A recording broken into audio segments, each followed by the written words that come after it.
my channel, The Fancy Hat Lady Reads. I'm wearing one of my fancy booktube hats and I am doing a book haul, and it has been a while. I checked, my last book haul was for April and May of this year. So this is a book haul for June, July, August, September, and October because I probably am not buying any more books this month. So this is a book haul that goes for all 5 of those months, including this one. To rewind a bit, that last book haul was one where I talked a bit about intentional book buying during the pandemic and Black Lives Matter protests and everything. I talked about not being out and about browsing used bookstores for fun.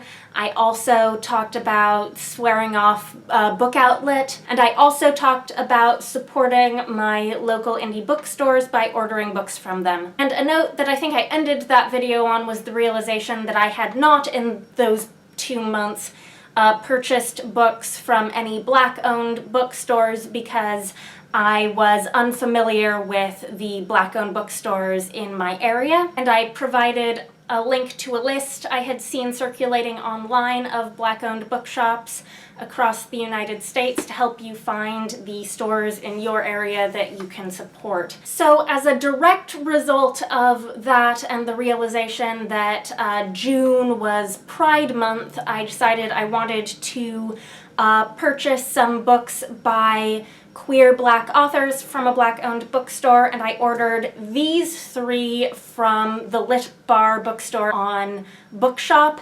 The Lit Bar is in the Bronx. I've never been to their store, but they look great and I'm glad to have learned about them. When an independent bookstore has a storefront on Bookshop, it basically means you can order any book from Bookshop's inventory and have the proceeds go to the store you chose. And so the 3 books that I bought that way are one that I've read before and recommend often enough that I want to have a physical copy of it, and 2 that I haven't read.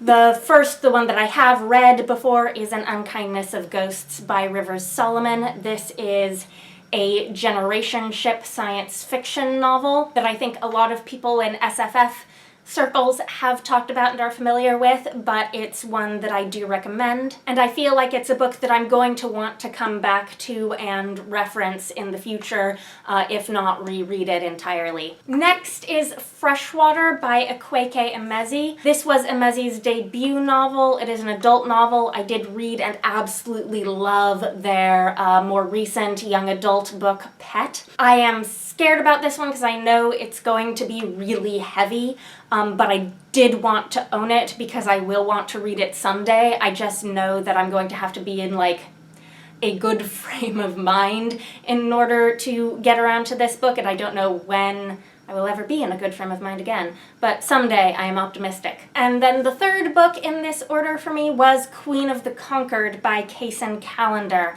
This is the first in a fantasy series. I don't know if it's going to be a duology or if there are going to be more books than this, but there are at least 2 books. But this is set in a Caribbean-inspired fantasy setting and deals with colonization. My 2nd order from Bookshop was, I think, a couple months after that, and that was from another bookstore on that same list of Black-owned bookstores, and this was from Café con Libros, which is in Brooklyn, another store I've never been to before. It is explicitly a feminist bookstore, so I did buy 2 books by women authors.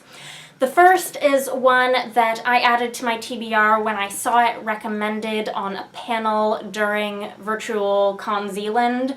Either it was during the actual con or during one of the ConZealand fringe panels, and I cannot remember which, but this was recommended and described in a way that made me say, oh, I must I must have that. This is 9 Bar Blues, which is a short story collection by Sheree Renée Thomas. As far as I can tell, this is an Afrofuturist collection that spans both science fiction and fantasy, with the thematic through line being music, which appeals to me so very much. And this is also a recent release. I believe this was published earlier this year. And then the second book I bought in that order was another 2020 release, this one that I was actually actively anticipating. This is Master of Poisons by Andrea Hairston. This is a chunky, I think epic fantasy book, and the way that the publisher Tor.com is describing this is that they're saying it combines African folk tales and post-colonial literature. I'm very excited about that description. Next, I want to move on to the batch of books that I bought specifically because of ConZealand programming that are books by New Zealand authors. I think of this as the list of books that I would have wanted to like find and buy in the dealer's room if there had been an actual convention in New Zealand that we would have all gotten to go to. These are all authors I learned about because of the panels I chose to watch. And there are 5 books here that I bought by New Zealand authors. I want to say these are not all of the books by New Zealand authors that I may end up reading as a result of ConZealand. There was a bit of a brouhaha about how we all learned after the fact that Worldcon members were supposed to have been able to vote in the Sir Julius Vogel Awards, which are New Zealand's sci-fi and fantasy awards, which were given out at Worldcon this year, but there was a failure in communication and none of us knew that we were supposed to be able to vote in those awards, and none of us knew that we were supposed to have access to their voter packet. Anyways, after this all came to light, the people who were supposed to be in charge of this were sort of shamed into retroactively making that voter packet available to members, even though the awards had already happened. So I have some ebooks that came from that as well that aren't going to be included in this haul. But anyways, I ordered these 5 books from Powells in Portland because they specifically had one book, a used copy, that I was going to be unable to get anywhere else other than ordering it from Book Depository. That's because it's published in Australia and I have had like no luck figuring out how to get my hands on any of the books that I learned about during ConZealand that are published in Australia. But this one I found a used copy online from Powells, and it is The Traitor and the Thief by Gareth Ward.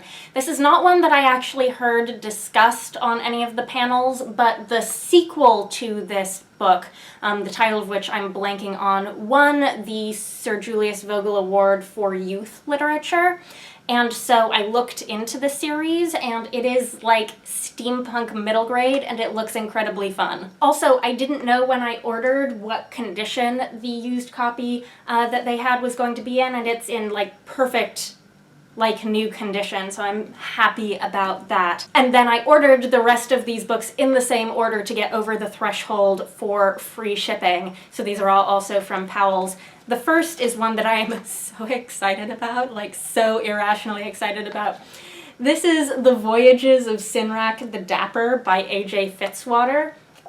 This is a story collection of connected stories. I want to call this type of book a story cycle, but I don't know if that's actually the term or if I'm just getting confused because there are musicals that are called song cycles. Anyways, this is the type of book that my brain wants to call a story cycle, that is a collection of short stories about one character, Cinrak the Dapper. It is anthropomorphic animal fiction, and Cinrak is a lesbian capybara pirate captain. This is one that I kind of want to dig into, like right now, right away please. It's very short. This one was also published, I think, earlier this year in 2020, and I think there are 2 of these stories that are reprints and the rest are new. One of them apparently previously appeared in Beneath Ceaseless Skies, so that should be online, so I'll be able to link that. I saw A.J. Fitzwater on I think, a few panels over the Worldcon week. I know they have another more serious sounding novel or novella that was also recently released that I might want to read if I like this. But of the two books of theirs that were discussed on panels, this is the one where I said, yes, give me. Next, I have another book that is like The Traitor and the Thief, the first book in a series where the sequel was nominated for a Sir Julius Vogel Award this year.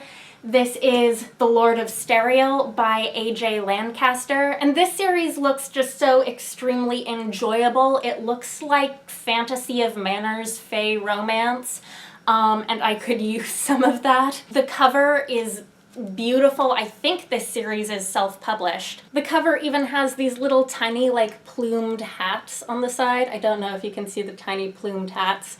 I noticed that detail and made me happy for obvious reasons. So I hope that this series ends up being as enjoyable as I'm imagining it will be, fingers crossed. And then the last New Zealand books I bought are two books by the same author, Octavia Cade, who is a name who came up a lot in discussions of New Zealand fiction. The first is her recent novel, The Stonewaita, which is climate science fiction. I know that Rachel from Kalanati has already reviewed this, and her review sounded really interesting to me. And then another book of hers that came out also this year, this one more recent than Worldcon. I saw something about the release of this book on Twitter and said, oh, I must add that to my order. This is a short story collection called The Mythology of Salt and Other Stories. This claims to be a collection of short stories themed around women and knowledge. It says on the back, because I really have no idea what to expect from this because I haven't read Octavia Cade before, and it looks like the scope of this is pretty broad. It says, scientists and ghosts, the natural world and mythology all meet and circle one another in choreography, at times inspiring, at times melancholic. This just sounds like a really beautiful collection, so I threw that one in as well. I have only 3 books left to talk about. These 3 are 2 pre-orders and 1 book that I bought from an actual physical bookstore. My 2 pre-orders are one that I have not yet read and another that I dug into and read as soon as it arrived. The first that I haven't read yet is The Book of Dragons, which is an anthology edited by Jonathan Strawn, illustrated by Rovina Kai. This has so many fantasy authors I really love in it, and they are all new stories about dragons of all sorts. I'm so excited to read this. I have no idea when I will, because this is not the sort of thing that like is easy to just say, hey, I'm gonna drop everything and read this, but I will read it eventually. Maybe this will be part of my anthology reading series at some point. And then the other one, the one that I read as soon as it arrived in one gulp, is Piranesi by Susanna Clarke.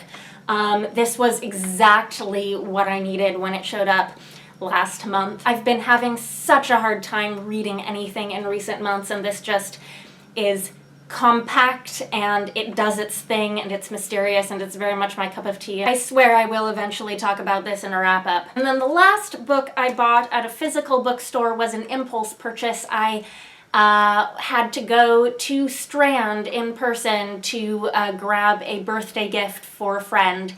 And while I was there, I was tempted, and I impulse purchased a copy of Catfishing on Catnet, which is a novel I've already read. It's a young adult near-future sci-fi novel by Naomi Kritzer. This was another one that I just read in one big gulp when I read it. And they were selling this copy at like a half-list price discount, so I bought it. There's a sequel to this coming out next year. I'm very excited. I'll be pre-ordering that, and so I will then own both of them, because when I read this, I got it from the library. And okay, there you have it. That is the end of the 5-month book haul that I've been procrastinating. Woo!